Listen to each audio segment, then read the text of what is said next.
महाशिवरात्रीच्या पावन पर्वानिमित्त सनातन संस्थेच्या वतीनं सोलापूर शहरात विविध ठिकाणी सात्विक उत्पादने आणि धार्मिक ग्रंथांचं प्रदर्शन आयोजित करण्यात आलं होतं। अक्कलकोट रोड परिसरातील वीर तपस्वी प्रशाला, चौपाडमधील श्री मल्लिकार्जुन मंदिर तसंच कन्ना चौक परिसरातील श्री रेवण सिद्धेश्वर मंदिर या प्रमुख ठिकाणी हे प्रदर्शन भरवण्यात आलं। महाशिवरात्रीनिमित्त दर्शनासाठी येणाऱ्या भाविकांना धर्म, राष्ट्र, संस्कार आणि सात्विक जीवनशैली याविषयी मार्गदर्शन करणारे ग्रंथ उपलब्ध व्हावेत या उद्देशानं हे प्रदर्शन आयोजित करण्यात आलं होतं।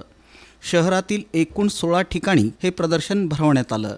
त्याला भाविकांचा उत्स्फूर्त प्रतिसाद लाभल्याचं आयोजकांनी सांगितलं। मान्यवरांच्या हस्ते उद्घाटन चौपाड येथील श्री मल्लिकार्जुन मंदिर इथं आमदार विजयकुमार देशमुख आणि महापौर विनायक कोंडल यांच्या हस्ते श्रीफळ वाढवून प्रदर्शनाचं उद्घाटन करण्यात आलं। कन्ना चौकातील श्री रेवण सिद्धेश्वर मंदिर इथं उपमहापौर ज्ञानेश्वरी देवकर यांच्या हस्ते प्रदर्शनाचं उद्घाटन झालं। प्रदर्शनामध्ये धर्मशिक्षण, बालसंस्कार, साधना, हिंदुत्व, आयुर्वेद आणि राष्ट्ररक्षण या विषयांवरील विविध ग्रंथ मांडण्यात आले होते।